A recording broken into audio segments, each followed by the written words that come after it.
Thank you. Yeah, for those of you who are brand new, welcome to Leadership in Practice. Charlie and Megan here. We're teaching our 200th leadership class since COVID started. So we're pretty open to the questions that in the chat. You can use that aggressively. We'll do some Q&A at the end. We usually run hour and a half. And like I said, like a lot of experiments, this was not supposed to go to 200. It was supposed to go only to lip number 4 at most. Max. Where we really thought, it would never go this long, but it's become part of our routine. And so I think every week now, this is the 200th one, we have been running these leadership classes. The content literally comes from all the different people we coach in the course of a week. So much comes out. And so it gets, sometimes it's like our messy handwriting. Including ourselves. Including ourselves, right? Including ourselves. So just the nature of content has been quite intense in terms of how much is coming out, but it's amazing to see everyone here. I did not think we'd be going this long, but once again, seeing Eileen, seeing Rob, seeing Monica, seeing Tim Furbish, Chris. We got our group in New York. We got Wei in Boston trying to figure out how to get the mic working. Anybody else, if you have your cameras on, turn them on. We'd love to see your face. I see Richard in London there too, but no camera. Now, if you are, I remember one of the earlier COVID lips, someone had their camera on and totally forgot about the camera, went to the bathroom and started changing while trying to watch it from far away. Yeah, it's like on screen, right? So do not do that. Yeah, don't do that. You're getting ready to go somewhere. There's Olivia, right? Yeah, okay. We'd love to see your faces if we can. As Megan said, put chat, so it's like you can feed our ADD nature of any questions, thoughts. We have Laura here who's helping us sort of review the chat, moderate, will help us kind of in that process as well. And anything you want afterwards, following up, if you reach out to Laura, she can get you slides and images and whatnot, but let us jump into it, right? Okay, so as you can see my screen popping up, this is... I think you'll recognize the first image. I'm sure most of you have heard this quote from Mike Tyson. Yeah, so we had a whole toss-up of what to call the class, and then we just put really plain English. Oh shit, this isn't going to plan.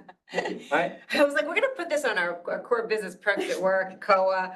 It's a corporate platform. We're really going to use the word shit, but then we thought, you know what? Like, that's actually what goes through our head. Let's be authentic. No LHF, as you know, is our motto. So that's what happens. Oh shit. This isn't going to plan. And on the upper right, it's module 4, which is all tied to learning how to make decisions in uncertainty. And so there are many components of that. And the first 3 modules, it's around 9 months of kind of an hour-a-week class, is all around understanding our immune system and understanding our mental sort of defensive responses that do not even let us really get prepared. It's almost like if you ever went into a sport, or if you're a doctor, you're going to go into surgery, or you're a chef ready to cook, like you're entering, the game not prepared. Like a surgeon who hasn't washed their hands, a sports athlete who hasn't stretched or warmed up their muscles. Mod 1, 2, and 3 is all about getting you prepared so that you can navigate today's uncertainty. And learning how to navigate, make decisions is very hard. As a result of it, there's so many components of this, and we're constantly trying to boil down to the least amount possible. I think most things in theory, usually people think the longer the list, the better, right? You want to focus on nutrition, let me tell you the 32 things you have to eat or not eat. To fitness, same thing. People make long lists.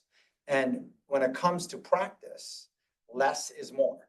And to understand what are the first 2 things. And usually 2 so that it's not one-dimensional. Very difficult to get to. So we're spending our time trying to constantly distill down to the top 2 starting elements that prepare someone for this. So this scenario of, oh shit, this isn't going to plan. This is what I have on my notes. First, a lot of people say, well, I go into a lot of situations without a plan, right? Like I kind of went in open-minded. I didn't have a plan. I didn't really have any expectations. I just really was just joining the meeting or, just having a lunch or whatever it is, casual. But the minute you think to yourself, oh shit, this isn't going to plan, you're now starting to realize the blind spot that, wait, so you had a plan in your head. Even if it's rough, even if it's fuzzy, you had an idea of how you thought it would go. And most times the next phrase that comes into our heads is, I thought it was going to be easier. I thought this meeting was going to be easier. I thought whatever was going to happen was going to be easy. And now begins sort of the downward spiral. So say you're having a sales meeting, or, or maybe a meeting with your boss, right? Boss said, hey, Julian, come in, let's just catch up for a little bit. Like you're going in, right? And you're thinking, I'm totally going in, unprepared, came back from, whatever, this great leadership and practice class, right? They haven't been to in a while, but like learned a lot. And you just walk in, right? And then when you hear yourself say, oh shit, right? Whether you say this isn't going to plan or, oh shit, something bad's about to happen, unexpected, you have to realize you had a plan in your head. And often we thought it was going to be easier than what you're feeling and sensing now. Sales meeting, boss meeting, whatever, client meeting. So then here are some of the possibilities of what happens in our head. Why is this happening, right? I feel kind of stupid thinking it was just going to be a catch-up casual, right? Meeting with my boss, or say like that the client was just going to put in the order and suddenly they're asking me these questions that are like really difficult. Like, can I get exclusivity? Or is this the pricing that like, is this like, we don't have a budget, or whatever it might be. And then this is where it starts to get worse. You go into, how did I not see this coming? Right? The whole element as this thing happens, you start to ask yourself in the middle of the game, how did I not see this coming? Now, there's a great book called Life is Messy. And there's a whole chapter in this where how many times we're asking ourselves questions that there is no answer to. You will not have the answer. You're in the thing. You clearly did not see it coming, right? And this isn't the time in the middle of the game to start to ask yourself these open-ended questions, which will likely not have any answer. And what happens, and the book talks about this, how did I not see this coming, leads into now asking 5 more questions you can't answer as well, right? So now you're in the meeting, and the meeting that you expected it to be easier. Now you're realizing, shit, how did I miss this? Now you're asking all these questions about yourself, start going into like really deep, like, how did I not see it? How could I be this stupid? What did I miss? What am I missing in life? Now it's like, was it a trick? Like, was it something? I mean, you start to literally spiral down, asking yourself from one question you can't quite ever get a real answer on, to 5 more questions that you can't get an answer on. That those branch off into 5 more questions that you can't. And so now begins the downward spiral. The downward spiral, and we were saying there are at least 2 types of performance anxiety. This version we're talking about is the kind that makes you spiral and then you're out. Now, there's many ways that some of us get out.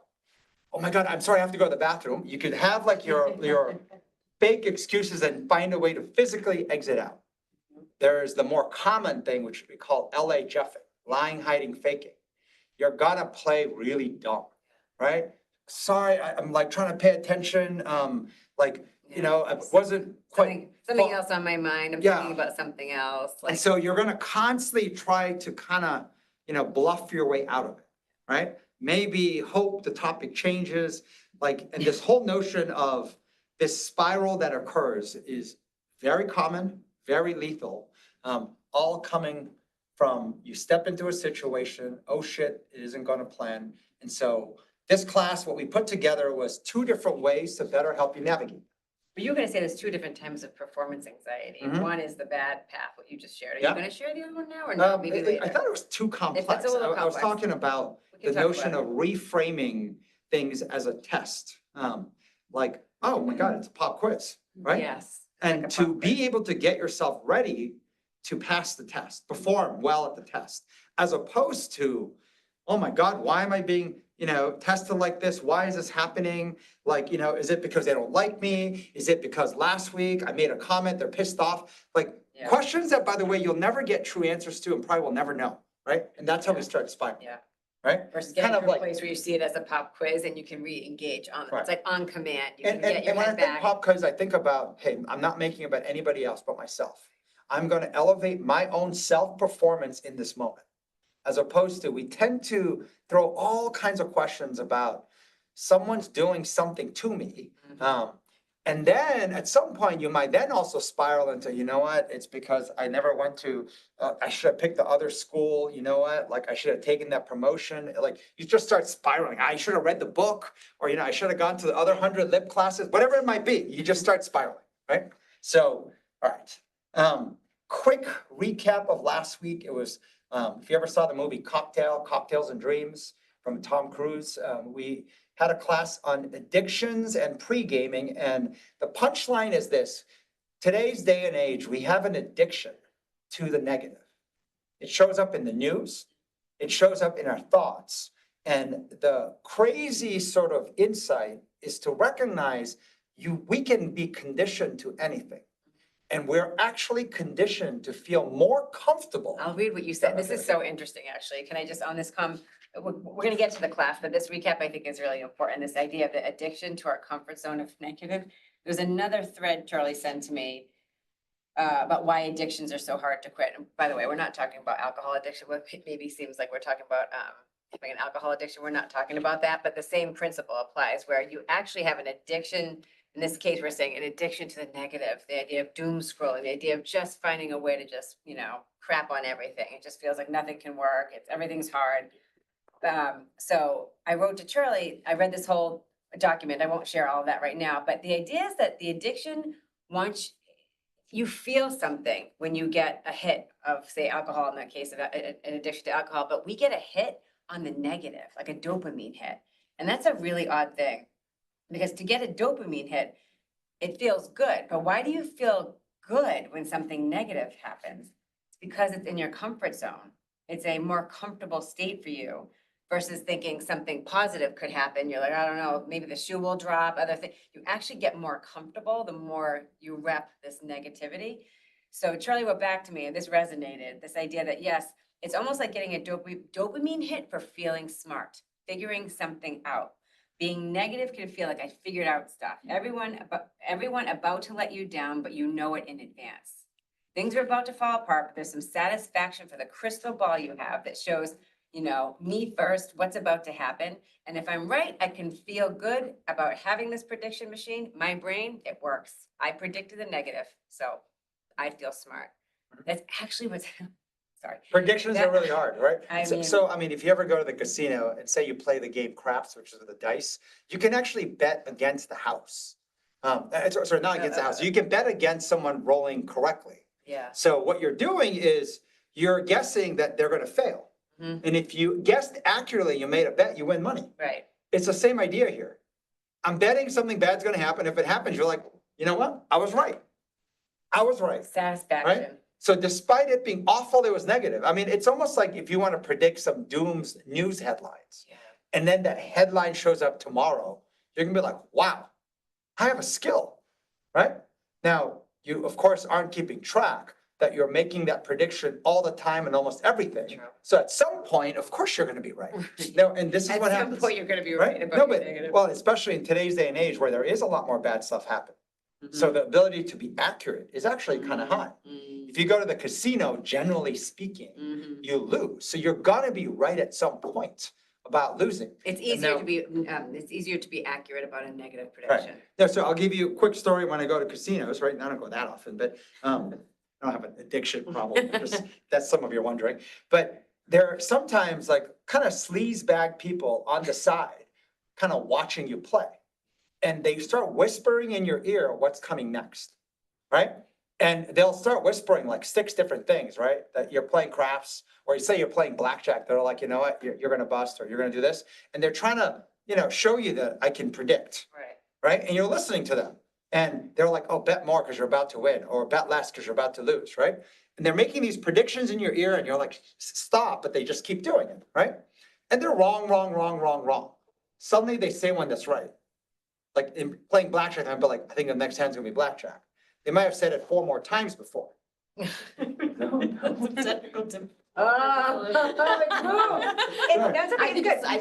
It's animated, it moves. Sorry, I thought that was on purpose. I was like, wow. It's like an active instrumental song. LHF and be like, yes, I did that on purpose. But yes, so what happens is this, and you know what they say kind of in your ear? I was right. You made money because I was right. Pay me a commission. Like pay me a little bit of the winnings because I predicted it. So, at some point they get annoying. So I've turned to one of them and said, well, if you reimburse me for all the ones you're wrong in, I'm happy to give you a commission in this one, right? but you're not gonna reimburse me. And that's the part where it's hard to recognize that we actually can be addicted to first our comfort zone, but second, from being right, even if it's right in the negative. And the idea of being right in the negative is very high this day and age. Now, the second one, and this is something that we're gonna go into more in this class. This individual, it was a whole thread first talking with Huberman. Huberman's kind of become popular in different ways, but this individual, this I think it was a psychologist, was talking about if you in your head believe like I have a problem, but I can learn, right? As in you have faith, you have belief that you can learn. The probability of you actually learning goes way up. Now, such a simple statement, it feels like you just kind of said something so Captain Obvious, right? But here's the part. If you believe you have a problem, right? So I'm in a bad place, right? This is not the place I want to be. And I can learn skills. I can learn to get out of this. I can learn to break my addiction to the negative. If I believe I can learn, the probability of actually learning goes way up. And the whole reason behind it, very simply, is if you believe you can't learn, and the most common phrase we heard, and we did all this work with the Air Force that said this, the most common phrase people say these days, it's impossible. ... Why bother? Why bother? Why bother trying? Why bother showing up? Why bother putting in the energy when it's impossible? That'll be like me telling most of us here who probably cannot dunk on a basketball, right? Hoop 10 feet high. I want you to learn to dunk.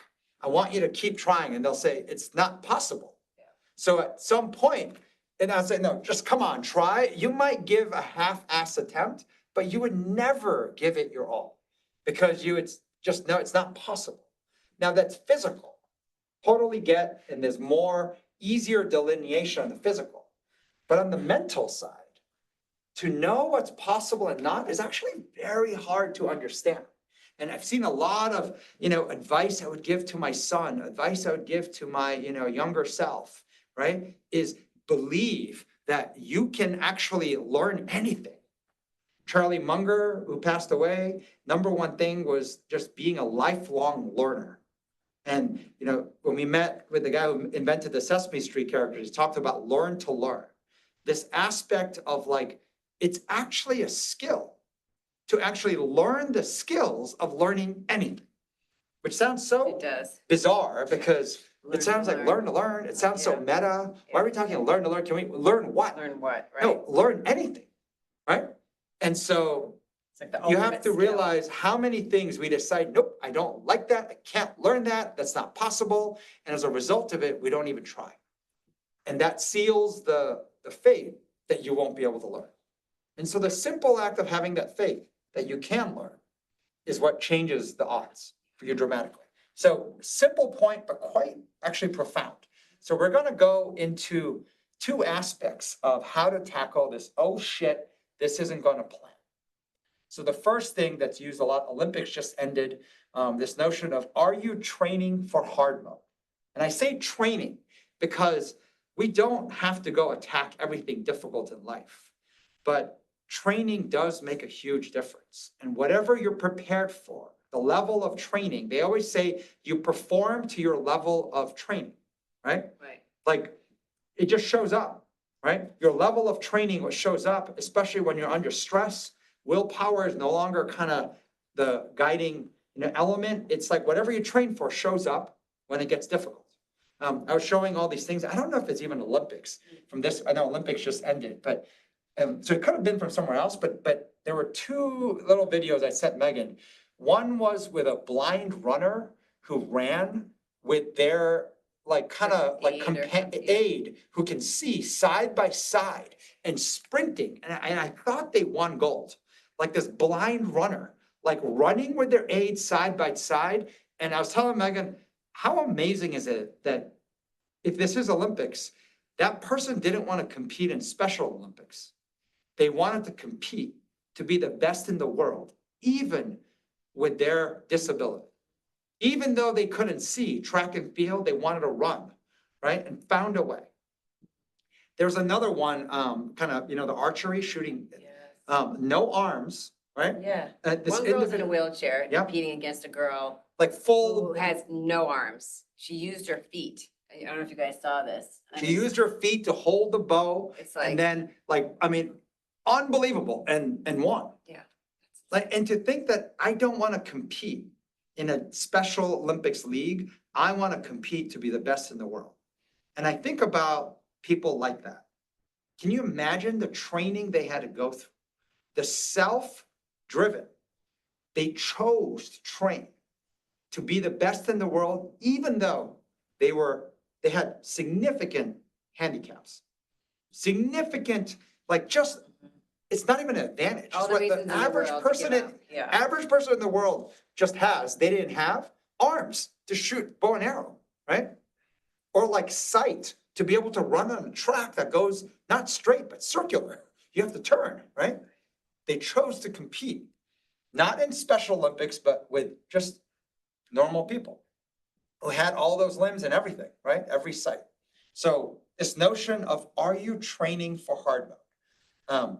This slide, I put a lot in here, but if you can, I was going to animate it. And I put Tom and Greg here just as examples, because we need some extreme examples to better understand this. So they kind of were sort of volunteered accidentally, but yes. But this quote I found, someone asked me, who hurt you? And I replied, my own expectations, right? Who hurt you? When you went into this meeting and you say, oh shit, this isn't going to plan. And then you start to feel stupid, start to question, the meaning of life and why did this happen to me? Who's doing this to me? Why am I always getting, the bad end of every interaction I always get? And this notion of recognizing in today's uncertain world, that happening, as in being caught off guard, it not going to plan, is the norm. I think we have this misconception that you go into a situation and that, hey, look, I'm prepared for like 10% not gonna plan, right? Well, the reality is 95% or maybe more is generally not gonna go to plan. But we go in with this complete flipped dynamic, 5, 10%. I'm prepared for not going to plan, but the rest of the time, it should go to plan. And then when you come out wrecked, physically, mentally, every way, who did that to you? And then realize, wait, it was my own plan in my head, my own expectations of any situation. And what an amateur fighter does, an amateur simply means you haven't had the reps to actually train. No to low experiences. Oh, I was hoping it would go well. I was hoping this catch-up meeting was gonna just be a nice, like, hey, how was your morning? Good, mine was good. And then, go get some good work done, pat on the back meeting. I was hoping. But then when something bad happens, you're like, I knew it. I knew it with meetings with like my boss or meeting with a client. It's always impossible, right? Which quickly gets into why bother, because there's no point in trying. Right? It's beyond my capabilities. People say, well, I'm not a salesperson. I'm not a product person. I'm not an engineer. I'm not a manager, right? I'm not a leader, right? Whatever it might be. Like, I'm not a morning person. You go into every aspect of trying to define why it's not possible. It's beyond my capabilities, right? Then the difference. And by the way, the insanity is doing that over and over again. Right? Always expecting sometimes that, but I hope this time that it works out differently. And what I put on the left side is the negative, what we've seen has two different pathways. One is you're loud about it, right? And the other one is you hide it and then you go silent. So the loud about it person is like afterwards, they'll talk about it. Right? They'll talk about it out loud. They'll talk about it to themselves. They'll talk about it to other people, right? I always knew, right? And that's the whole dance Megan had. It's addictive, right? Yes, Let me show you how the negative works, right? Like every meeting with the boss looks like that, They always just try to screw you. Or every client meeting, they just, like you start to get really vocal about it. And the more you say it, you actually hear your own voice. And there's a great Bruce Lee quote that the reason why you should not talk negative, or at least be aware when you're talking negative out loud, is that your body can't tell the difference. It hears it, and it's like a spell. You're spelling yourself, right, into believing it at a whole different level, that you're right, that you were just doomed. It was like almost like fate It was supposed to always be negative and set up that's way beyond your capabilities. So everyone is throwing impossible expectations at you. And even though you still gave it a shot when it wasn't even worth trying, you can just go nuts on this. There's the other side, the person who hides it even from themselves. Shove it down and you just let it, like, you just bury it. It's like a weed that wants to keep growing, but every time you just chop off the top and bury it. You're just silent, and at some point, you don't even recognize it's in there. And it always comes out. It comes out sideways, it comes out, and the second time you see it, we're pattern recognizing, but you hide it. And so that's if you want to kind of pick two easier ways to think about it, it's the Tom way or the Greg way, right? They're the two different pathways that probably show extreme ranges, and there's like little nuances in between. But amateur fighter, right? Which simply means we need the reps. Now, here's what happens with a pro fighter. I first put resiliency, as in they're not out. They're in the middle of the game, and they're able to re-engage back in the game. If you watch the latest Tom Cruise, I don't know, what's one with the plane? Top Gun movie, right? You see the part where, there's always a part in that movie where they're like out, they're flying and they're just kind of in their head before they engage back in, right? And then the people on the base are like, Maverick's engaging back in, Maverick's back in the game. Like, so he goes from kind of flying on cruise control to like putting on the turbo boosters and like going into like dogfight mode in with the plane. Yeah. That notion of a pro fighter will also have a startled moment that it didn't go. I came in like, but the difference is because they have repped hard mode, they're able to recover faster in real time. And the first way it shows up is the resiliency. They're not out. As in, they're not out for the count. They don't move into this 2/3 immune response, lying, hiding, faking brain. Like they go back in. And oftentimes this is what they will say. I was hoping it would be easier, right? I was hoping this would be a boss conversation, pat in the back, or I was hoping that the client's coming in to just give me the order, right, with the details, so I can just say, I got the deal terms, we'll get a contract right to you, or like, you know, whatever it might be. I was hoping it would be easier. And I say, but it's hard and I'm prepared. I can do this, right? It's hard, I can do this. And then they might even say things like, come on, you didn't expect it to be easy, right? Everyone would get a contract. Everyone would get promoted. Everyone, right, would like have the trust of their boss if every meeting was this easy. And this notion of I've trained for this, fight harder, fight smarter. And then you got this. And I put Simone Biles here. If you saw her, she came from, remember she had the whole disease or whatever it was from the Tokyo Olympics, dropped out, came back. And the first one, she's trying to win the all around. Before she goes up, she says to herself, you got this. You're like, this is Simone Biles, right? Arguably the best gymnast maybe ever. She's the GOAT. Right? She's the GOAT, like the greatest. And she's saying to herself, you can see her mouth the words, you got this, right? It's not someone else saying it. She's saying it to herself. So, all right. So here is, if you like video gaming, a way to think of the choices on a weekly basis, on a daily basis. And I think the weekly routine is really important because you'll see Monday should generally be different than Friday. Now, that's you there. And if you don't like these terms, peacetime, wartime, it's not my words. There's a guy from Andreas and Horowitz. Ben Horowitz wrote a book, that the hard thing about hard things. It's like a very popular book, became like a Bible for tech, sort of like people in the tech industry. And he talks a lot about recognizing how there are two different time periods in careers, in anything you do, peacetime, wartime. And the problem with going into situations, thinking, I think it's just going to be okay. It's like normal mode is peacetime versus you go into situations with the mindset, well, if it's going to be easy, right? Hey, you might as well go have a glass of wine in your hand when you go into that meeting, right? It's going to be easy. Like normal is you're not expecting anything versus hard mode is preparing. Even if it's not war, you're preparing for war. And then every now and then there is insane mode.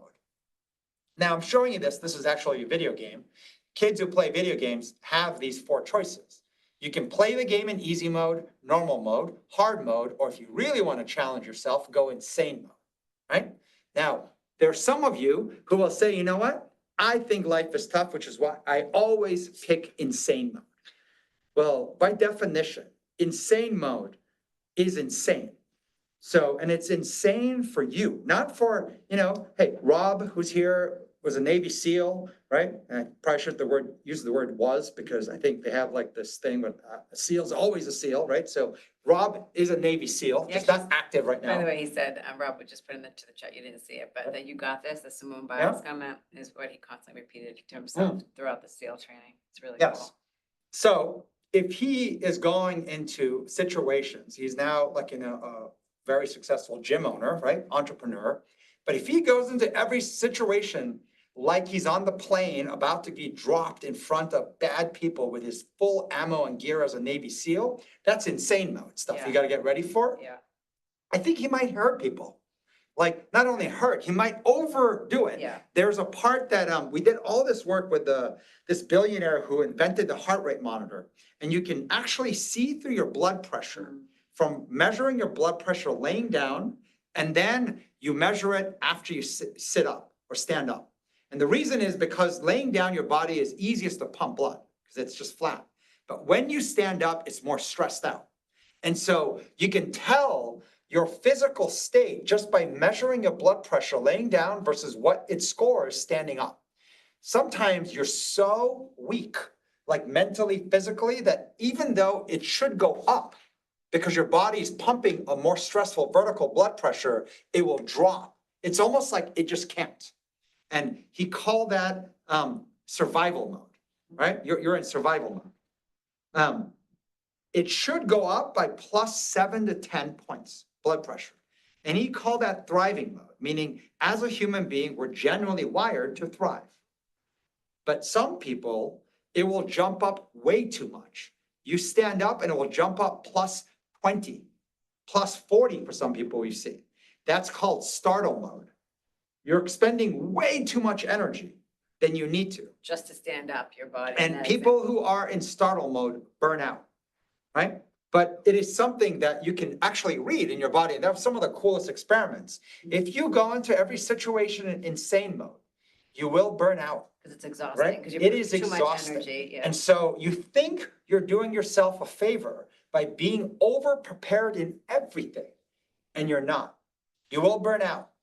People around you will burn out because they will feel your startled energy. And it will feel like, oh my God, I literally cannot be around them because I can't even have lunch without them being like, let's eat this fucking lunch. Let's go. Right? Like, it's just like, it's way too much. And you're like, dude, like we're just picking a restaurant to have lunch, right? We have to make such a big deal of everything. And you'll see that when it matters, the energy won't be there, right? They don't know how to oscillate. Like throttle the energy to where it needs to be. So they overspend. Now we did all these other tests, even in this dance class we do.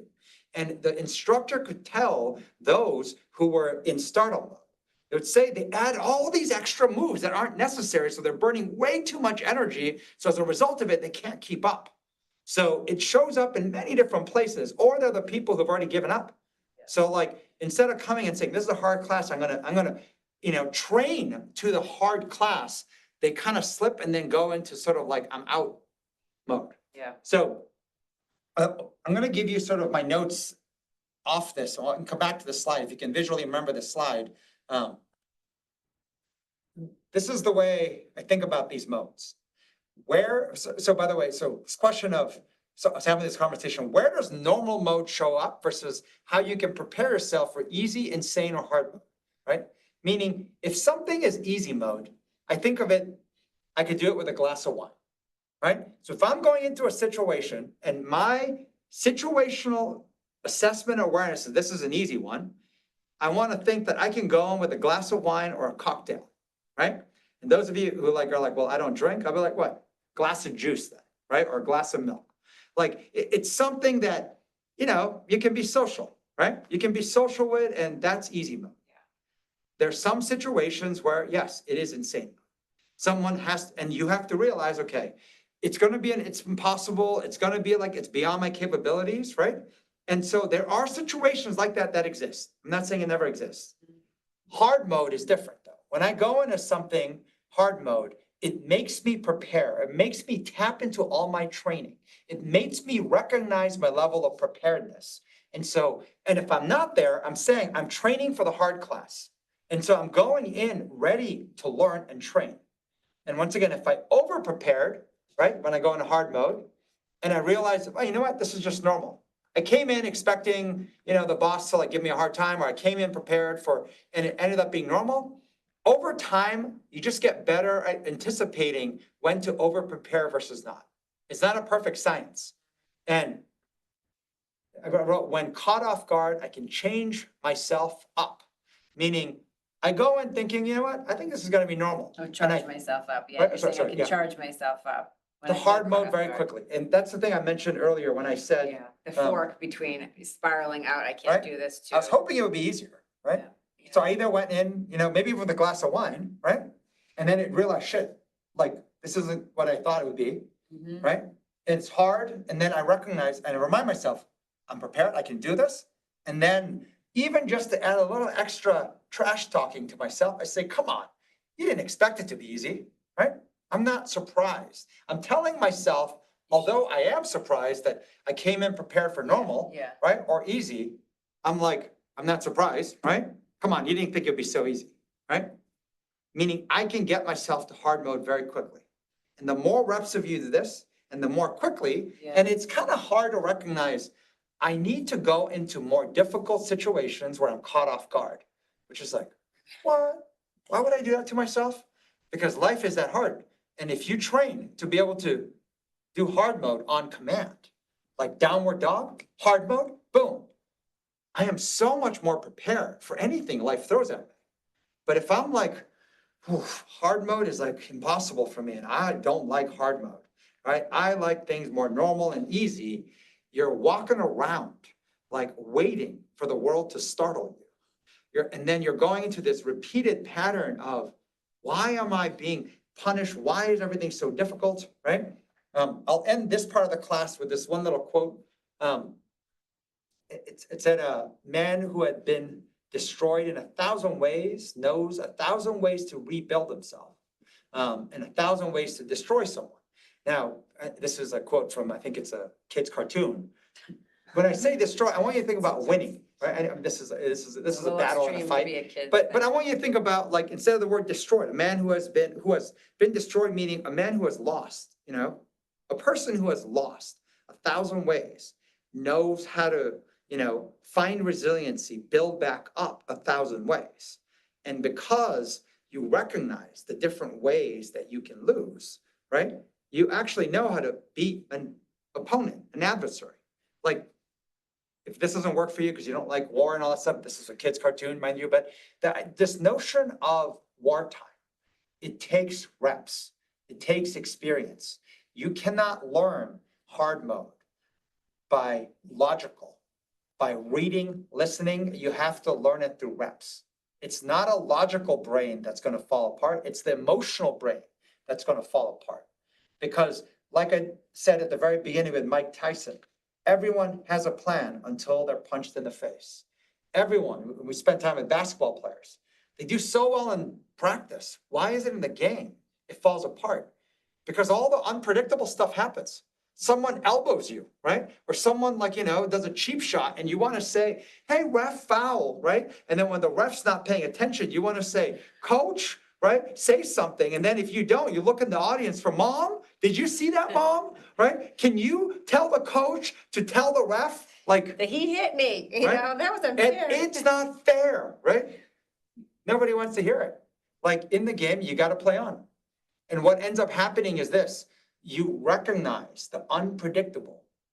Unpredictable bad is just part of life. And if I train in hard mode, I can train and I can play. First resiliency, and then I can engage in the game, and whether it's the word destroy or win, I can win no matter how difficult. And every now and then when you train for hard mode, right, you go and prepare for hard, insane mode shows up. Not planned, it shows up. And instead of thinking, oh my God, it's impossible, you know what you say? if you actually train this way is, I haven't trained for that level, right? Like, it's an opportunity for me to get a real life rep so that I can increase my skills, right? My hard mode was here. The threshold now that I am getting, just like this quote, I'm getting a real live rep.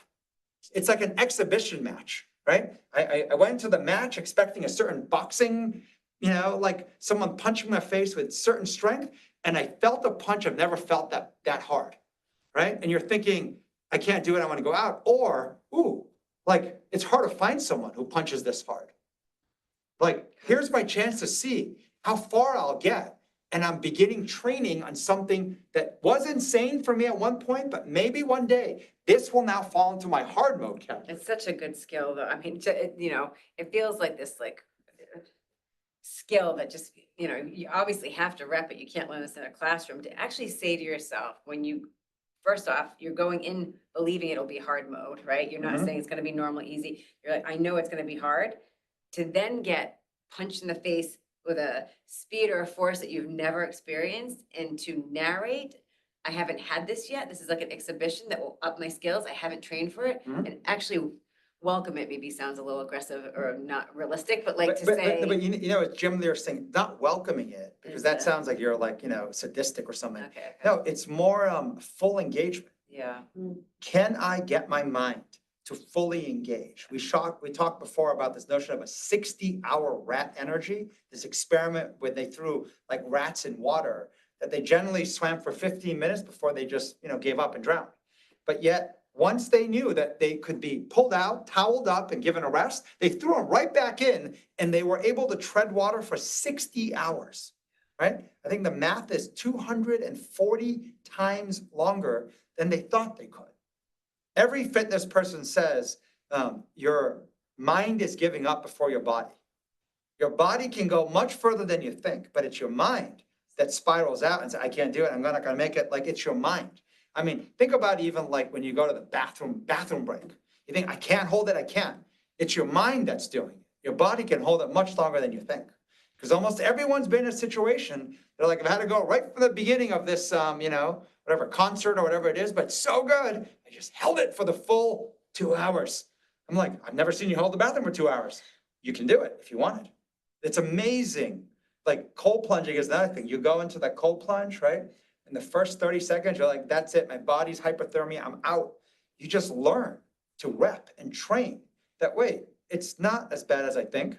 And it's amazing if you keep your mind in the game. We're at 45 degrees now, by the way, guys. I am. We're doing. Sorry, Rob, we're not even close to your 38, Are you really but. doing 38? I did that once and not yet. We went from See 50 the mind? Listen to that. 52 to Versus- 50 to like 48. Now we're at 45. 45, and my point to hurts. Megan is we got to drop it to 38 before summer's over because we're getting close, right? Because we're not going to 30 in the winter unless we all decide. But now we notice once we drop to 45, most people aren't cold plunging, except for Megan and I. We've found a way. It's just, Like, you can see where the line draws, right? You can see where the wimps show up and say, ooh, you know what? Once it goes about a 50, I'm coming back in, right? Train. Yeah. And see, the target I have is, the lowest it goes is 38. So I'm like. Is that right? 38 is the lowest? At least the machine we have. So I'm like, we got to get to 38 before summer ends. Oh, that's like within 2 weeks we have to get to 38, maybe today. Oh, look what you just Maybe did. today. Ooh, the negative addiction with climate change and all Maybe kinds of today. warming. We only have 2 more weeks to do it. Summer. 2 more weeks. That's true. We have Oh, September really? too. Oh, really? All right, we'll get it down to 40 With next climate week. change, we had like days like 80 degrees in like December of last year. So. Did you see it's predicted to be like in the 70s next week? That feels like fall. See- You know what? oh. September will probably be in the 80s. It'll be really good for back to school. Summer's over in Get 2 really weeks, hot, right? so that Sorry. my kids Making go fun to of- school. Okay. Oh. So I've got a question about like the kind of like bracing. So it's like on one time, you would think if you believe something will be hard mode, you're like, oh, this is gonna be hard mode. Then you could go into bracing. Now, does that mean that your mindset is like you don't have the belief part because you're just bracing that you're gonna take it? Or is it that you're not doing the other half of it, which is the preparedness part, where you're like, well, if I think this is hard mode, I need to go do Well, X, So, Y, so Z. can I tell you the first thing that happens is this? So a lot of people sort of do almost exactly what you said. Let's have an intellectual discussion about it first, right? So if it's A, it's like an if-then statement of intellectual options and choices. The only way you'll know how to get stronger and all this stuff is to just keep getting yourself to choose. You choose, not forced. You choose difficult situations that you go into. I think I had a slide somewhere, maybe it wasn't here. Like I put it does matter that you choose versus someone else forces you. Because there's a vast difference. When you choose, there's a little bit of ego in there in a healthy way, right? I chose to do this, so I'm trying to get past it. Yeah. I was forced to do it, goes easy into, I should have never allowed them to force me, right? I knew it was impossible and And why I say this is you have to learn through reps. Oh my God, that hurt more because I didn't brace my stomach, right? And then you're like, next time you're like, how can I anticipate someone punching me in my stomach, right? Whatever that mental version is. Like this notion that everything is truly like out of left field, nowhere is not true. We can sense stuff. And it's just through reps, we get better at sensing correctly versus the over sensing. The person asking the bracing question usually is a signal of they are startled and they're over preparing and over sensing without ever going in the game because they've convinced themselves that everything is going to be insane. So why even bother going in? So instead, you're like, okay, I'm going to just sit on the sidelines and just practice bracing, right? I'm going to keep practicing bracing, but you never go in. So you don't use it. So you don't even know if your training was worth it or not. It takes energy to brace. And then you're like, how long can I hold bracing for, right? Go in the cold plunge, you'll see, you go in and the first thing is your body braces. So try to hold the brace for 5 minutes, you can't. You'll see that once it turns okay, it's when you actually accept it. And so the question is, how long do you brace for? The cold plunge is tough. Bracing on top of it is equally tough, right? And eventually you'll kind of get to a place where it's more natural. Like, meaning you can take a little pain and you'll realize I'm not out. Now I can brace for a little bit. But then you know how to let go sooner and sooner. And so there's all these elements that, once again, there's like, people want to know, but I want to know the formula for bracing. Hard mode, you get hit out of nowhere. So give me the formula. Is it 30 seconds? Is it 10 seconds? And someone does to do a breath count and do this. And you're like, okay, so the right way to do it is I need to do the 4 breath in, 8 breath out, then clench my stomach. Like, it's like, you go through these things where logically, those are the things that might happen. But the problem is it has to happen instinctively, which is only going to show up with reps. With reps where when fear strikes or, something unexpected happened, instead of like spiraling out, you end up having emotional control. And by the way, emotional control, the only way to train it is to go into situations where you lose emotional control, right? And the harder and harder it gets, you'll see that we all build a tolerance. Well, it's like Halloween will come up, right?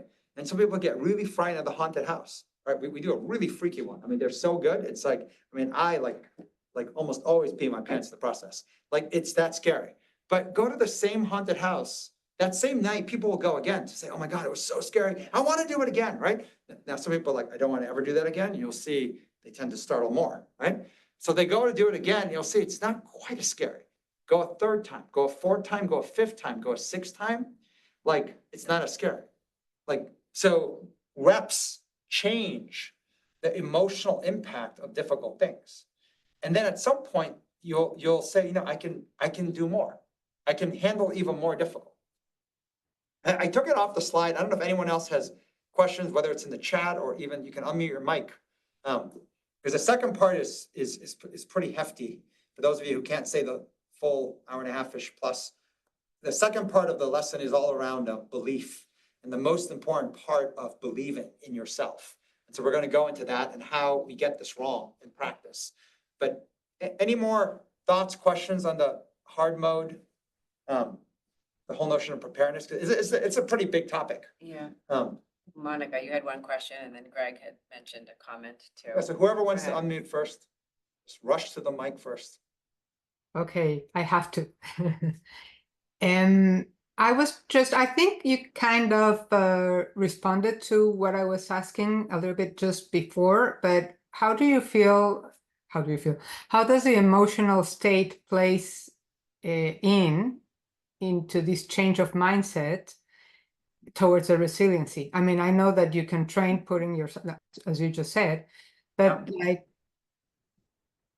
I believe, and I'm trying to like play in my head like situations where I have been not in an emotional control and I went into difficult situations and it didn't go well. And obviously I didn't have the training in practice or the mindset, but I'm trying to like balance between the psychological training and the emotional training, and how does that play really a role into being successful at this?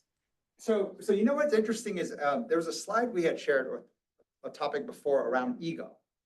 And most people think of ego only on the arrogant side, right? It's like overconfidence. Think of when you lose it, you get angry and you just kind of like go hothead. There is a flip side to ego, being insecure. So it's not just arrogant, but insecure is also ego. Like being underconfident.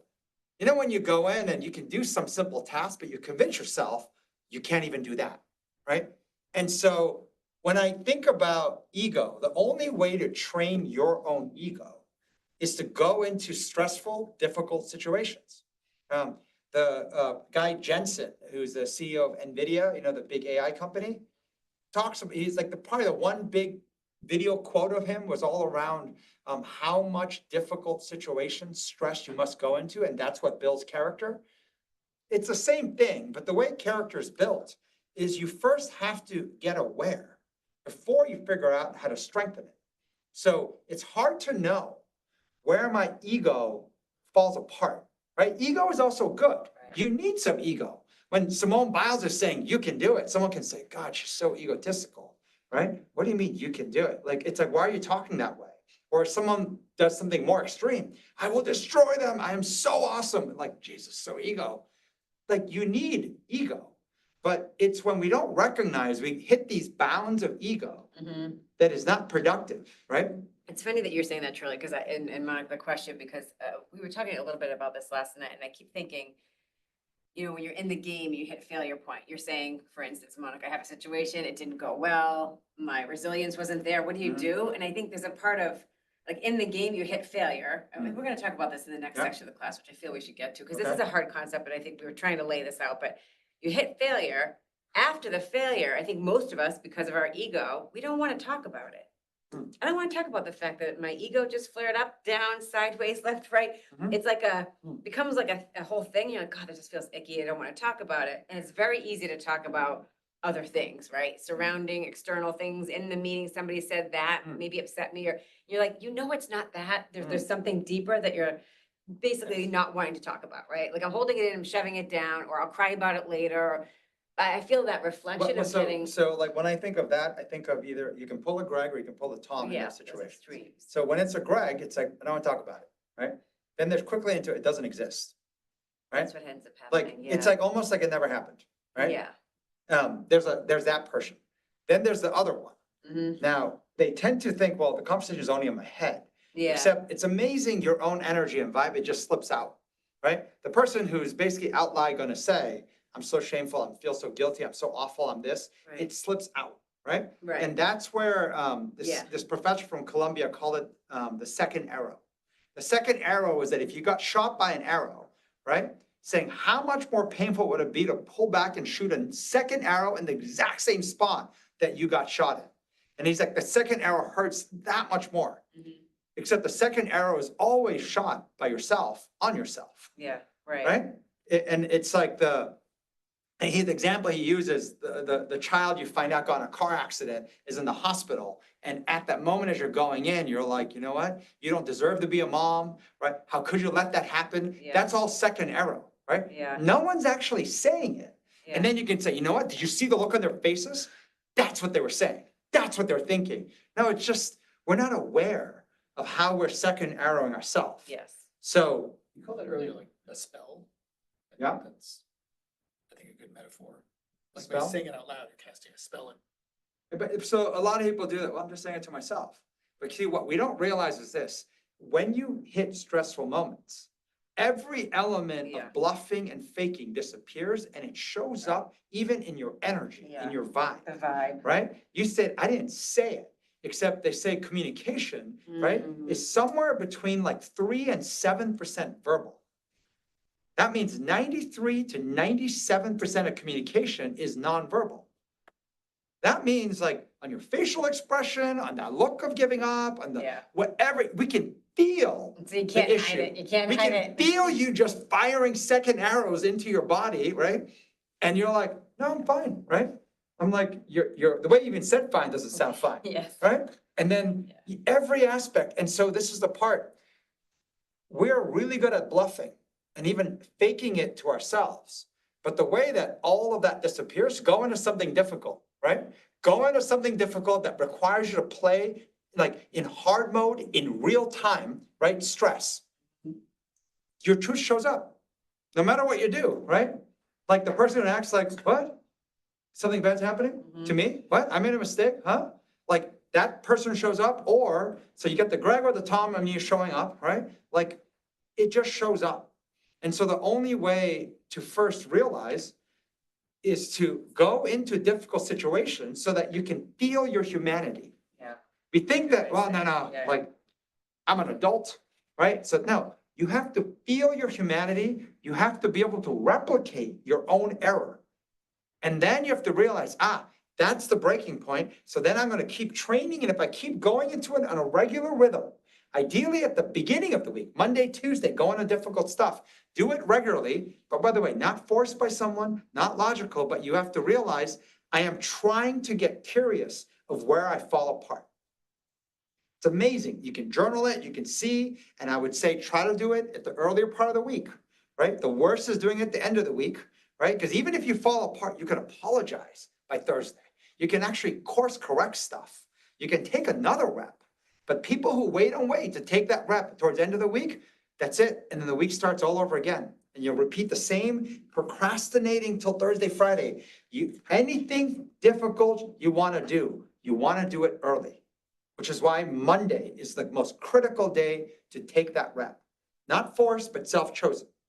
And you're not doing it to say, well, I'm a worthless human being because I couldn't. You're trying to get a score of where you fall apart and what shows up. You have to genuinely get curious of that. Because people are like, well, so what should I do? What's the best way to apologize? What's the best way to breathe and fight through and win? I'm like, forget about fighting through and winning, right? That's part 2 of the training. The first part is, can you choose to put yourself into hard mode consistently every week, at least once, maybe go to twice, and recognize that, oh, I don't die. I don't lose every social connection, right? Like the thoughts in my head of what will happen, the expectation is that everyone runs from me. I will be discovered, and that's when I get fired. That's when everyone decides I will never waste my time. Like all these things, it's like, it's hard to know what's real and what is not. And yes, will there be a cost? Will there be some people who will punish you for what you do? It's all also based on the sort of volume of it, right? Oh. Some people do that, well, you know what, I'm training, so I get to just, I'm like, well, that's gonna have a cost. We're adults here. So you have like a dial. You can, do it as an experiment, or you can do it like I'm entitled to do this, right? But you have the ability to correct, and yes, you might lose some people, but then ask yourself, was that person really a friend anyways? Like, like at some point through stress, there's a lot of kind of cheese from chalk, or what's the whole parting of the waters, right? You literally find more truth about yourself, about other people. Like it just shows you everything, and just marinating in that awareness of yourself first and foremost, before marinating in like understanding the people around me. By the way, they have breaking points too. They have things happening in their life. So maybe today wasn't the best day to score them, right? And this is one of the separate classes we thought of teaching, that we're so fast at judging other people, but we don't spend like the level of energy we should in trying to judge and be aware of ourselves. And you have more data on yourself than anyone, no matter what. You have much less than everybody else. And so we're so good at reading everybody else, but I'm like, no, you should get like 100x better at reading yourself.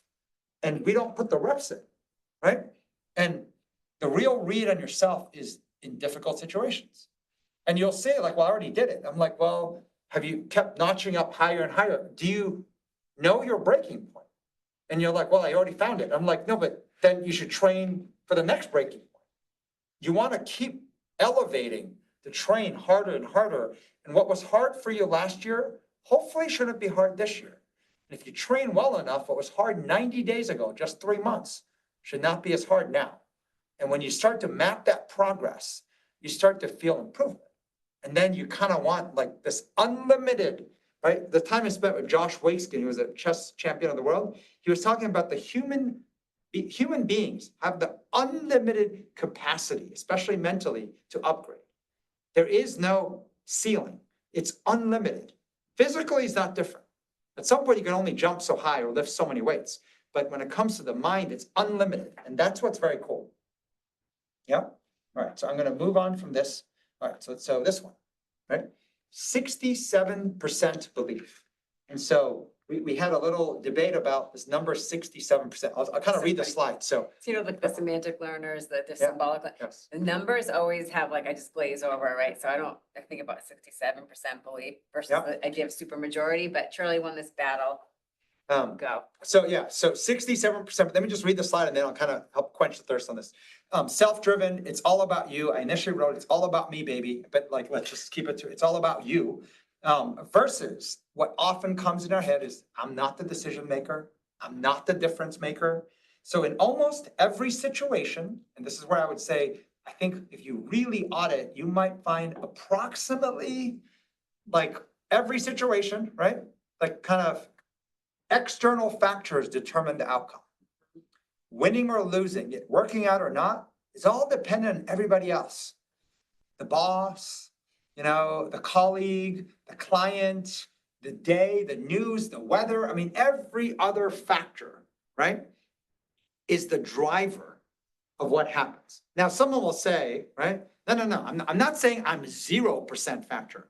I didn't say zero. Like the problem is we're overweighting all external factors, and the number one factor we're not weighting is myself. Now, 67% is a number that they use in finance and accounting. When people say majority, 51% is majority, right? But let's be honest, 51% is almost like 50-50. And so I've seen over the years, even in our company, people make the mistake. I'm 51% this way, meaning I'm slightly leaning in one direction. Someone who's slightly leaning is truly curious and open-minded. They're truly in a position of, I could go either way, right? But then we talk about something, I'm like, you don't sound like 50-50.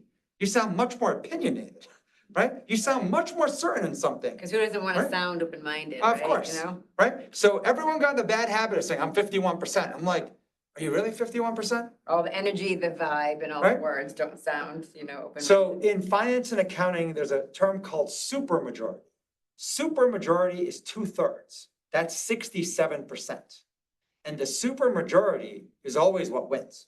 So even in board meetings or certain shareholder votes, there's certain terms that are so severe that they need supermajority votes. Like 51% isn't enough. So like the most difficult stuff in the world, they tend to put the supermajority. So 67%. If you like the word supermajority, you pick that, but I like the word 67%, the number.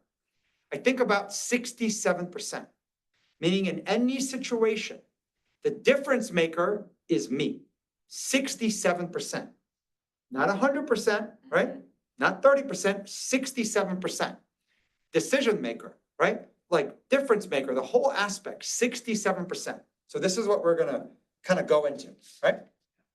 This is much harder, much harder, because we often don't realize what our supermajority is. We often don't realize in every situation we walk into, what is my 67%? My energy, my vibe, what is it? I'm like walking in, yeah, I know I'm a difference maker, but the majority of it is up to my boss, right? Like, or the majority of my morning when I wake up is the mood of my children, right? Or my spouse, right? They are the 67%. Like, I kind of go as the minority, 33% or less based on what shows up, right? Or like you wake up and 67% is what shows up in the news, right? I'm gonna have a good day or bad day based on the first headlines I read. And when I find out, right, someone got shot, someone bombed something, that's it. It's so easy Right? to fall into that trap, right? Like your list of excuses and reasons why it's not gonna be a good day, I'm not gonna make a difference, I don't need to, I don't want to, whatever it is, right? Like, Mhm. that's like such an easy trap to get into. But it's also the 20th century, conditioning of learning to follow. And like, if people are used to coming into work from that century of just, I come in and it is up to the boss, it is up to their mood, it is up to what they want to get done, and I just gotta find a way to get done what they want to get done. So, Which I know so- we're way beyond that, but So Laura, in a second, if Oh, you put yeah. me, I'm just gonna show you a short video. Tony Robbins, like a guy who became very rich just selling how to be him. Sorry, he's good. I'm just teasing. Hold on a sec. we can get to your question after this, maybe Olivia, we'll just do this quick Give me video one and sec. then, My computer has this yeah. flashing. It does. Give me 1 second. This is mainly the highlight here, Okay. that phrase, where Alright. focus goes, energy flows. Yeah.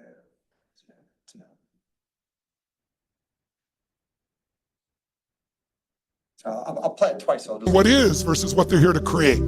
What makes you a leader is you see things as they are, but then you see it better than it is, and you make it the way you see it. You come up with that vision and you make it happen. We create what we focus on. Where focus goes, energy flows, but most people are focusing on what they have to do, not what they can do. They're focusing on what is versus what they're here to create. What makes you a leader is you see things as they are, but then you see it better than it is, and you make it the way you see it. You come up with that vision and you make it happen. Okay, so the initial title that, Megan and I debated about this, as in, we had a little small fight, but like a healthy debate, was, I wanted the title to be, Your Energy Flows to Your 67%. I know, she was like, that's a horrible title. And I was like, it just, I was like, it speaks to me.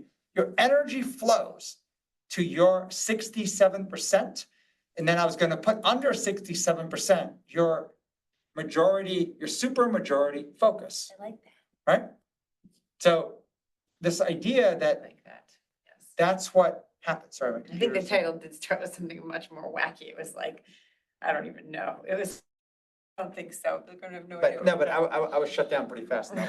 But this idea that your energy goes, right, to where your super majority, or where your 67% focus is in any given situation, wherever that is where your energy will flow. It's where your mind will start working, and it's where other people will feel it. Mhm. You might be able to trick yourself and lie, but it will go. So this next part of the slide, just bear with me because it's my notes I took a picture of, but I'll show you, sorry, just wrong animation. Okay, going to where focus goes, energy flows. That's the Tony Robbins part, right? Sorry, that focus goes to your 67%. So let's be aware and realize not 100%, and it's not zero, right? If you're thinking in binary terms, that's all in theory. In practice, super majority wins out, not majority. 51% is too kind of 50-50. You're usually uncertain, so we don't tend to act. When you're 50-50, we tend to go, look, we're genuinely curious for what should I do? And you don't make a decision. But when you hit your super majority, your 67%, you will see your energy will flow naturally in that direction. Most people, right, their 67% is focused on external factors, which is why most of what happens, we're waiting for somebody else or something else, and that determines on a weekly and daily basis what I'm gonna do. If the news is good, I'm gonna have a good day. The news is bad, not even worth trying, right? And it can work with children, it can work with spouses. So this feeling of kind of helplessness, you literally feel like nobody has control of the outcome of your day, your week. Like you're like the least in control, because I'm like at best 33%. Everything else seems to have more say in how my day, week turns out. and how this focus should go to yourself. And so I put a bunch of things so you can kind of, you don't have to read all that stuff. And what I mean by yourself, this is actually interesting. We've had a lot of conversations. I'm hoping this team here, even a lip, plays a role. Like, we really want to fix education across the world, and it's not easy to do. We're in a transition. It's opportune to literally fix education, run the experiments and pilots and build the leadership in small to get big. And so want to do this. And one of the things that shows up how schools need to change is that the new literacy is not like tech. It's not AI. It's not digital literacy. It's the literacy of misinformation. Like, knowing how to navigate bad advice, fake data, fake images, fake video. It's like being able to, said another way, use your own judgment. Like, just because more people voted for something, right, upped it or liked it on social media, doesn't mean it's true, doesn't mean it's right. Like, I'm able to constantly apply my own judgment. And that is definitely the opposite of what schools train today. Because for the industrial age, 100 years, the schools were training for you to be a follower of instruction, which is why minimize your own judgment and memorize, right? Repeat after me what you're supposed to say, the rules that was built by somebody else. Versus we're in a totally different age. There's way too much information. Like, you could be a non-doctor, right? But I could have more knowledge than a doctor because I have so much information, and a doctor can't keep up. They might have the reps on surgery or the reps on legally writing a prescription, but I might know more than them. This is the part a child starting now at younger ages has a supercomputer at their fingertips, and they have the ability to go and, query any information they want. And so to be able to figure out like how you process that information to apply your own judgment is the top theme that keeps coming up, which is why focus needs to go 67% first on myself. It's almost like, what do I think? As opposed to, well, I'm really kind of not sure, 50-50 for me, right? And then like we go in and we're swayed by everyone else. And what you'll see, what that means is it's not even 50-50. I'm like a 33% at most. It's everyone else that gets to decide. I'm just going to follow along. If the crowd is doing it, if more likes or more votes, more shares, that's where I go. That means most of the time we're not seeing, right? And training kind of self. So this is the crazy note, so I apologize for this, right? Your energy flows to your 67%. And the fake 50-50 we do, but the part I wanted to show on the diagram was this thing on the left. Wedge. So The ramp. most situations, you should start with what I call VX, as in like, what's the situation? Because by the way, my point is this: if you're gonna sit down with a spouse, partner, or a friend, or even by yourself and watch like some Netflix movie or binge on a series, you don't need to do all this, right? This is easy mode. Instead, the focus should be to think about what snack and what wine, how much, right? Like, and what you want to watch. You don't need to do like, I got to go in, assess the mission, right? And then so just the first thing, point being, like, the version of you that shows up is directly connected to the situation you're going into. You have to be aware that you don't need to bring like a super alert version of you all the time, right? And in fact, when you ever go to a spa or like a massage, the first thing it says, please calm down, like disengage, right? You don't need to go and say, you know what? I'm training hard mode everywhere, which is why my brain is turned on and like, say, calm down, right? So number one matters. But the second thing that should happen is number two, yourself. You should be able to check yourself. Like, how am I doing, right? Where's my supermajority? Where's my 67%? Because that question even Monica asked, if my 67% is still angry about some other thing, right? I'm not going to engage correctly in this thing. Or if my 67% is, like feeling like, oh my God, I'm still feel like the world's falling apart and I'm going from the, oh shit, how did that happen? And I can't believe, and I'm spiraling between, I started with, how did I not see that coming? and I couldn't answer that question. So I asked myself 5 more questions I couldn't answer. And then off that, it's sprouting into 100 other questions and they're just bouncing. And I'm like, I have so many questions and no one's giving me an answer. There's a psychological term for that called deprivation curiosity. You have to know when I'm in that state, right? And then number 3 is the other factors, external factors. That 1, 2, 3 is how it should work. But how many times do we go into most situations saying 67% of the focus is on external factors, no matter what? Like, and this notion of not focusing on yourself. So if this helps you at all, or maybe makes you feel worse, I looked up narcissist. And you know what's interesting about narcissists by definition? They say they cope by discharging unhappy feelings onto a target. So when you find yourself repeatedly doing this, finding that the external factor is what's driving your energy. Question for you is, so who or what is your target, right? Who are you blaming for everything? Are you blaming the news, right? Are you blaming Facebook? Are you blaming the president, right? If we had a better president, right? Who are you blaming, right? Like, we all have that. And why this is harder to comprehend is since 2020, this is the 100-year history of what happens. It can feel like nothing is in your control. Disinformation, misinformation, the speed of everything going on, which, by the way, it shows up in history every 100 years. This kind of stress is actually supposed to happen.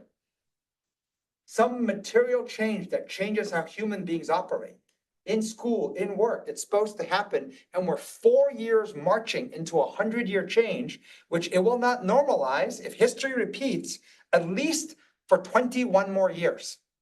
Okay? So realizing we're in this, there's no need to second arrow yourself into, oh my God, it's so bad in the UK, or it's so bad in the US, or it's so bad in wherever you are. Like, it's supposed to happen. This kind of chaos of uncertainty information is totally the norm, and it's accelerating actually for the next 100 years or 96 more before something happens, okay? Which most of us won't be around for. So 96 more years of this, what you're feeling, and it's accelerating. And once you realize, okay, I got to accept that, what's the best way to deal with that? I have to train my focus, my belief in almost every situation. First and foremost, 67% on myself, not on everybody It does else. say the narcissist's incapacity to manage feelings like unhappiness is kind of what you're describing. The world is just set up to kind of drive that. But is the basis of their lack of self-awareness? So it is interesting. It all comes down to what you're saying. Self-awareness. And remember, self-awareness is connected to the situation. If I am tired on Friday and watching a movie and I'm not aware of something, it's no big deal, right? Just let's finish the movie. But if I'm in a situation that might determine my promotion, my career, or some interesting thing with a family member, right? It has a real cost when you're not self-aware.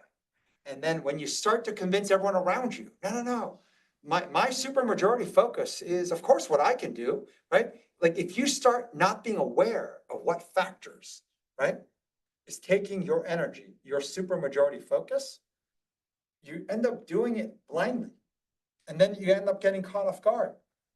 And before you know it, the world is set up that it's far easier to put the onus of what went wrong in the question of how did this happen, right? How did it not work out to plan? It's the boss. It's this client always. Or you just start to do all these things, which is majority focus and external factors. So this was something that we covered actually in our staff meeting. This is almost identical to the class last week. Number 1 and number 2. I never think, don't ever focus on one dimension, at least 2. So on the left, number 1, I call it the failure point. You know, that red mesh above is the failure point. When you hit failure point, right? And for those of you who can't imagine it, just think about the hardest fitness class you've ever taken. If you can't think of fitness class, just something about physical, like super hard.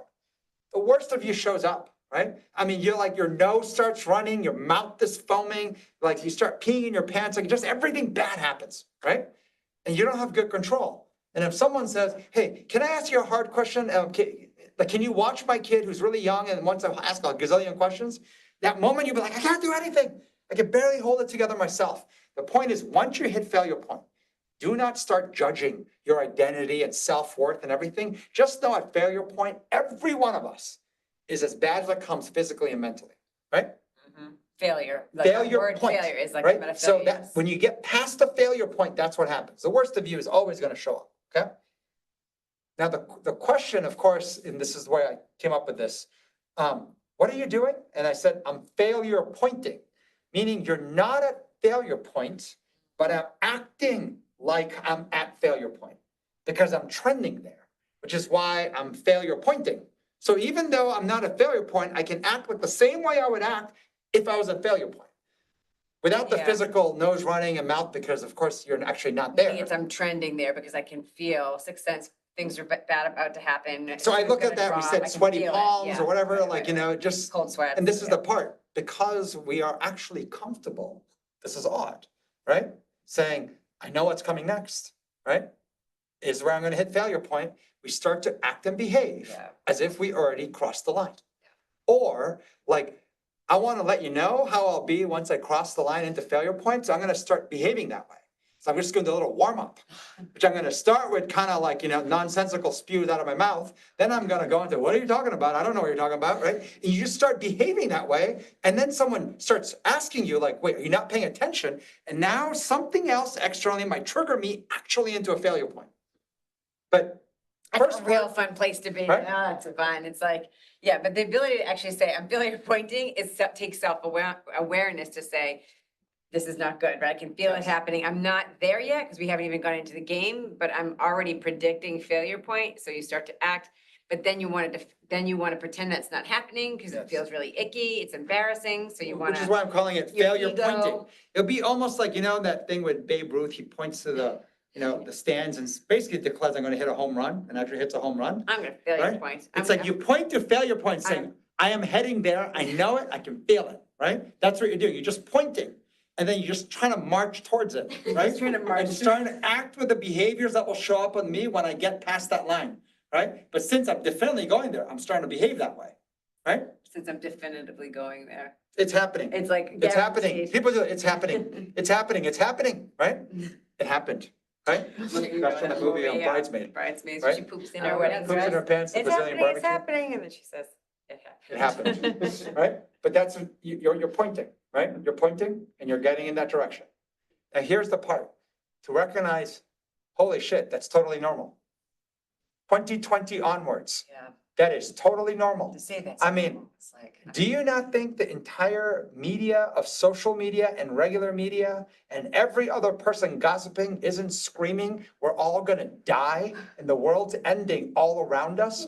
From whether it's physical burning down and climate, if you don't believe in that, it's just horrible human like decisions by like what are supposed to be grown people in charge of Grown-ups, yeah. actually like countries and things and companies just doing like high school-like behavior when they're barely realizing that I can't get my pimples off my face kind of feeling. They're running the countries, they're running the world, like they're running, and it's like, wait, but are you acting that differently from that too? We're all acting the same way. And to realize that actually is called a 100-year change. And that's actually normal, which is odd to buy, that most people are not trained to operate in that kind of environment. So we're all like literally regurgitating the schooling and training and the conditioning we've all been around, and we're walking around doing number one. Now here's the part number two. I can learn to do less of that. Eventually I can learn to do so little of that that it's like, you know, like kind of the boy who cried wolf part, like, oh my God, is like kind of gonna lessen. The whole notion of I can learn, by the way, and so someone asked, what do you mean you can learn? I can get better. What does that mean? Give me a solution. I can't understand what you're saying unless you can give me an example, a for instance of like better at what, right? This is the question we kept getting, right? And this is why I wrote is not solution. I can learn does not mean learn how to breath control, learn how to, visualize. It's not like without having a solution. You can have faith, you can have belief that I can learn. So I'll let you, I was trying to draw, if I had more time, and maybe it just, this was a quick drawing, so I just said, oh, let's use this. This is a one way to visualize what we're talking about when we think about the supermajority. If you read what we wrote at the bottom, if you can't get to the supermajority, which is the 67% belief in you, your ability to learn, then the whole machine of you doesn't work.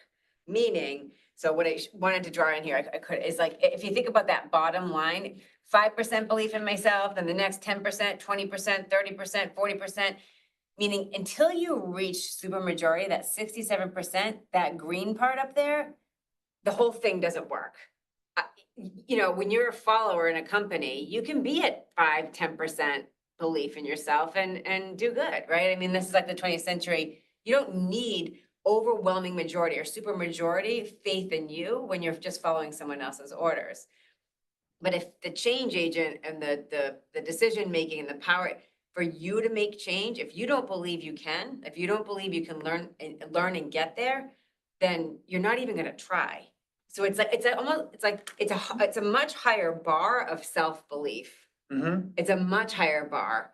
Because the world and the projects and Yeah. the hard mode to then sometimes dipping into insane mode is so hard that if you just go in operating the same way you always did when it wasn't as hard or eventually insane, of course you're not gonna, I'll give you a little. yeah. So here's a discussion we had on this topic. It's fascinating that basically if you can't find a way to get your belief to 67%, it's the same as getting to near zero. Yeah, right. Right? Like getting to near zero. So this is kind of hard to grasp, but if you cannot get to difficult situations. Yeah, And get yourself up to a point where the supermajority factor that you believe is yourself, if you can't get to that state, mhm. it's the same as having zero. Because whatever else is a supermajority will take Will over. take over. Okay. Yeah. So then we had this whole discussion, why would we do that? Mhm. Why would we Not believe in not ourselves. believe in ourselves? Get ourselves to a place where no matter the situation, I can say, hey, there are challenges, there are definitely challenges. But what are my options and choices and how could I be a difference maker in this situation? Why in God's worth would we ever not be able to do that? It sounds like, Just do yeah, that makes sense. I Yeah. think we can do that. Let's do that, yeah. And so here's what's fascinating that we talked about. Why would we not believe in ourselves, in our ability to get to supermajority? I am the difference maker, right? That I could even learn, right? How to change my failure Yeah, point yeah. and failure pointing. And so this Yeah. was what came up. Yeah, When you think about the single worst criticism you could receive from someone you look up to, that could be a mentor, that could be, it could be a spouse, it could be someone you just respect, maybe even just it could be a teacher that you remember, it could be a parent, right? But the worst criticism you could ever get, right, is this. I'm disappointed in you, right? Disappointment has something that's baked in. I mean, it's like one of those super critical, unraveling comments. I'm Yeah. disappointed in you, right? Because when someone is disappointed in you, it's actually saying, you had options and choices and you made the wrong ones, yeah, right? exactly. Meaning either consciously, right, or unconsciously, you made bad choices, wrong choices. It's saying that you had decision-making power. You had decision-making abilities, no matter how difficult the situation is, and you made bad decisions, right? Well, think about it this way, right? Right. If you don't believe, why would you not believe, right? That you can succeed, that you can learn, that you can succeed, that you're gonna win. Faith and belief are very similar, right? Why would you not feel that? What makes you not, I think I wrote down one of the questions I was gonna say it in a different way, because I feel like this is really important. It's like this, why would you do that to yourself? And what I blurted out to Charlie is, for me, because I don't want to be disappointed. If I believe Flip side. that I'm gonna win that race, that my kid is gonna get into that school, he's gonna make soccer, the varsity soccer team, I'm gonna be XYZ. If I believe that and I fail, I'll be disappointed. So why believe? because I might just be better off not even kidding myself that I'm gonna be able to get my life to that situation or my kids to this situation. So just don't believe, and then I won't feel hurt. I won't feel disappointed. It's a protection. I'm protecting myself from being disappointed. And that protection is so natural. We're wired to protect, to keep ourselves safe. Emotionally, if I believe and I don't get it, I will be so disappointed. So I'm gonna preempt that disappointment and not believe. It's not worth believing because now everything will fall apart. So I've been there, done that. I mean, that's like the idea of being cynical no, and jaded, but right? this is the idea that, going down to, and so I put two things here. When someone hears the word believe in yourself, the left side is what usually shows up. Be positive, optimism, smile, whether it could be, just trust God will take care of it. Yeah. The believe in myself, the PEM is physical, emotion, just kind of all body, whatnot. Yeah. Versus you move to the right, learning to believe that you can learn. It's kind of quite profound. I can learn to be positive even in negative situations. I can learn optimism when pessimism is what naturally shows up.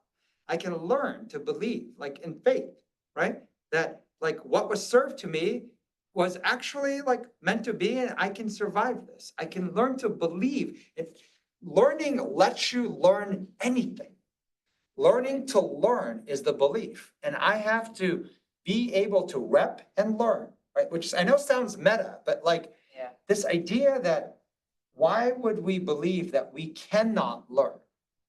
Because if I believe that, I can start labeling the it's impossible, why bother stickers in a lot of places. I was explaining to Megan, like, you know how sometimes we're like, well, you're just like your mom, or you're just like your dad. And I said to her, like, I am not my dad. I am not my mom either. And I worked hard to continuously be better than them. And this notion of belief that I can be better than them. And we're all competitive, except there's no parent who doesn't want you to actually be better than them, which is why they try to teach you everything they know. There are these exceptional narcissistic parents who kind of want to make sure you're never better than them. But minus those tiny few, this notion of I want to put my energy, my 67%, that I can learn anything. And if I was given, that notion of, I was telling my son, like, he keeps saying, like, he's 15, Dad, I want to be as great as you. And I think he's half kissing my ass for him to get me to pay for something. But like, it's like the constant, like, I want to, do you think I'll ever be as great as you now? And I was like, you're going to be better than me. He's like, well, that's a lot of pressure. Why would I be better? You get to stand on my shoulders and then go attack stuff. Like everything I've learned, I'm giving to you so you can stand on my shoulders and do better. And that notion of learning to continuously learn so that no matter the challenge and difficulty, I can get better at it. It doesn't mean I'm going to be perfect day one, but I can get better. That is the whole, even failure pointing, I can get better at. Yeah. Even like, the question Monica asked about falling apart or whatever, like the, blowing up at people, I can get better, right? Yeah. Right. I think this is the last slide I had. Batman's kind of well known. It says, don't just dream of being great. Every day you must wake up and chase greatness. But I put a little thing. I'm trying to be great. Learning to be great is vastly different than someone's forcing me to be great, forcing me to try and be great. This notion of finding that self-belief, Simone Biles, right? The go, you got this, right? I think that was the class we had. Okay, I always think about the whole idea of the self-fulfilling prophecy. Because you don't believe in yourself, you don't try, you don't push past those painful thresholds, and so then you don't, right? Then you don't. So I'm doing smalls. I can go to any slide if anyone wants. Is Olivia still here? Go ahead, Olivia, if you wanted to ask. Or Should I go to, tell me if you want me to go to a certain slide, a certain number, or I can put it back to no slide. I think my question related to specific slides, but it's generally a high level, like step into hard mode before stepping into the hard mode question, like how to figure out whether the situation you're suffering is just a hard situation or it's just infeasible to do it. So just assuming and playing as a hard mode, and if it turns Other out to question. be infeasible, then Yes. I just deem it as another rep of the hard mode. Yeah, so here's what's interesting, a great question, right? How do you know in situations that are literally like beyond my capabilities, I mean, some things are insane? Yeah. Well, you know, there's two factors in every situation. There's the factor of the situation and there's the factor of me. The third part is the factor of teammates and all these other things. Yeah. Why wouldn't I increase my odds of constantly training up my hard mode capabilities? I don't know if that makes sense. Meaning like, there's always a question of, that goal I was given or that project was too difficult, right? How do I know if it's not an impossible goal? It's an unrealistic goal? Like, and the reality is you'll never quite know. But you know what you do have control over is increasing your own abilities. And the only way you can train yourself on how to get better at difficult things is to actually go into difficult things. And first and foremost, be aware the worst of me shows up, right? And when the worst of me shows up, what happens? I go silent and act like it never happened. Or I start to go and pull out my arrow and just start firing second, third, fourth, fifth, sixth shots, right? I'm like, oh my God. Given I do that, both things don't create a best version of me to increase my odds of succeeding in hard situations, right? Meaning you have to rep that. And see, that's the first part, the failure pointing, and being aware of how I do it, how often, different creative ways I do it, the ways I do it out loud, the ways I do it silently, right? The ways I do it through my 93% nonverbal communications, right? Like, there's all these little like tells and things you have to be aware of it. But see, the second part of that now that matters is I believe I can learn. Meaning, even if I'm really bad, I believe I can get less bad, right? Less bad, less bad. Eventually, I go from just worrying about the bad part to, wow, although like I got startled, my rate of recovery is unbelievable. Most times in meetings like that, I'm out. I'm actually in it now, right? And you can say most times it takes me half an hour. Oh my God, now it's happening in 10 minutes. Eventually it'll happen in such a short amount of time, other person won't even realize you were startled. And in fact, they'll be so surprised by the degree of your authentic honesty of processing something that caught you off guard. Their trust in you goes up exponentially because you're kind of prepared for this question I threw at you or the situation. So given that you couldn't prepare it, I'm like, wow, this is a really honest person, right? Because of the way they re-engage back in. Like, that is all trainable. And this is the whole, I can learn.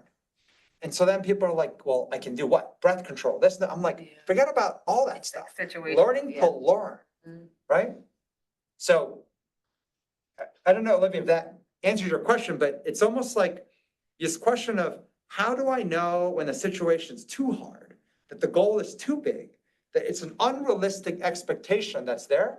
And the reality is I don't know, and you will never know either. But what I do know is if you keep training yourself up, at some juncture, maybe 90 days out, a year out, this situation that's impossible will be like, that one's easy now. Like, it gets easier and easier. And so then, like Kathy asked the question before, it was like, does it ever get easy, right? I was like, you know why, when you start to get good at this, why it doesn't get easy? You don't want to do easy things anymore. People come to you with difficult problems that didn't exist before in your world. It just did exist. They just never showed it to you. Like, have you ever done a workout which was so hard and then you get stronger and now you try to do it and you're like, you know, honestly, it was so hard for me before. It was like a worthwhile workout. Now, like, it feels like I'm not even working out, so why bother? Like, literally, you want more difficult. Otherwise, you know what happens? But even that, in that question, what Kathy would say is like, is it ever gonna be easier? But that class, if you're improving, is easier now. And so that's why you want to do more. But you do feel. No, but sir, that's I'll give you an easier. example. Usually in the workplace, not workouts, it's usually when you delegate. You delegate because you're like, this one's easy for me now. So I'm gonna have someone else do it because it's hard for them, right? Yeah. And then if they need help, I can coach them because it's really easy for me. That's how it happens. And so why does it like keep getting harder for me? Because I'm choosing, because I want to get better. Now, there are people who do the whole, no, I work my ass off to make sure this is easy. So now it's about self-protection, right? Because I'm gonna stay, right? Like as least amount of energy as possible. Some people call them the lazy ones, right? Job protection and trying to keep and hoard all the easy stuff and make it seem difficult, right? So that does exist, but you'll see that that has a real price. There was a lot of memes and literatures about how we live till 25, but then we die up till 75. Like you will feel very, very unhappy. And you might be like, no, no, no, not at all, right? My job is super easy. I clock in, it's all great, right? I don't want any difficult stuff. All my time goes home. I go golf, I fish, right? Like, and this is the part, like if you actually spent time and given the fast pace of change and uncertainty, you start to look at how's the relationship with their children, with their spouses, with their parents, with other people, with other friends, right? You almost get allergic to difficult stuff. And so then you look for like easier stuff everywhere. And unfortunately, that's not the world anymore. And so then comes the protective measures. Everyone around walks on eggshells around you. They know it upsets you to have anything difficult. And you'll be in those situations where you're like, why am I the only one to find, why am I the last one to find out about that person died or that didn't happen? Why am I the last one to find out about all this bad news? You're so fragile. It's because you're projecting that all you can handle is easy and all you want is easy, that anything difficult, not something that should ever come in my eyesight. But I mean, just go open the news every day and you realize that's not the world anymore, right? Now, could you get to a place where that's all you have? Yes. You might have a pension or you might have a retirement account and that's how you should do, but that is moving towards the end of your life. Now, if that is kind of where you are, that's great for you. But also keep in mind, in the research, it shows that 50% of people die in the first year of retirement because the body shuts down when it doesn't have stress around. It actually is no longer needed. Stress is the actual thing. This is in the research that keeps us alive. We are meant to grow. Like we're meant to actually grow and get better at stuff. So a lot of times people retire, I want to learn to cook. I want to learn, like to read more books and pick up more knowledge and travel and, get more worldly, learn about other cultures, right? And then they go into this legacy and impact. I want to fix education before I leave, pass my knowledge on, right? And people think passing your knowledge on is simple as just writing a blog or telling someone, listen to my wisdom, right? There was a quote I liked where, I don't know if I put it in here, I don't think I did. It was like saying, great way to tell someone, like a polite way to tell someone they're stupid is saying, wisdom's been chasing you. You're just running faster. But you're just outrunning wisdom. So, any We other? did kind of do like 2 classes in Yeah, one, yeah. it was a lot. It's 200, so. Yeah. Yeah. Oh. Any A other? double issue. with- Any other questions? Maybe I'll take one more. We got the team in Boston who are like there sweating, different screens, even in here. Just... No, nobody else? Just soaking it in, huh? All right, well, it was good seeing you guys, See you for especially next week, 201, I guess. Yeah. It's 201. 201, Sounds like 201. basic, Next a level. little bit of Yeah. this. Yeah, and if Thank you if you guys to ever John- interested, to you can John's- always email us at megachar, Awesome. right? Which is, To Jana saying how awesome this was. Welcome, and then we look forward to having you back. Yeah, you can email us megachar@nextjump.com. and so if there are Like the topics that transformer, right? that you're Yeah, grasping and struggling with the most, Yeah. the stuff that resonated the least for the most, I mean, it doesn't matter, just extreme signals are great. And yeah, I mean, there's so much knowledge Yeah. of leaders in practice that comes across our plate. We would love to give what is most impactful and most needed. So I'm hoping today's class kind of is helping refine. maybe I'll leave you with a quote that, that Rob gave us a few months ago. And it relates to this whole hard mode, right? He said, Yes. one of the Navy SEAL mottos, the only easy day was yesterday. Hmm. The only easy day was yesterday. Yeah. Meaning if you want to put yourself into a position to train, think about it as training. Yeah. I'm training. upgraded version of myself Yeah, I every mean, and day. the top The note I only wrote. easy day was yesterday. Top note I wrote to myself for today is I will elevate, meaning I will get better today so I can tackle a harder day than yesterday. Now, for those of you who don't like that quote, this is the quote, the counter quote, the worst day is yet to come. The worst days. Right. The worst days yet to But come. just brace for that. Sounds a little. That's very. That's I exactly. think he's Yeah. making fun of those No, of us I'm- who I'm- are. Yes, and who don't like the quote that the easiest day was yesterday, well, you can go and start repeating out loud to yourself. Worst day. And then say these words, I am not the decision maker, not the difference maker. Every situation, right? External factors will determine the outcome, right? Like, you do that and you will see exactly what will show up, which is the same old you from yesterday. All right, anyways, on that positive note, I Yes. wish you guys good luck and we will see you I next wish week.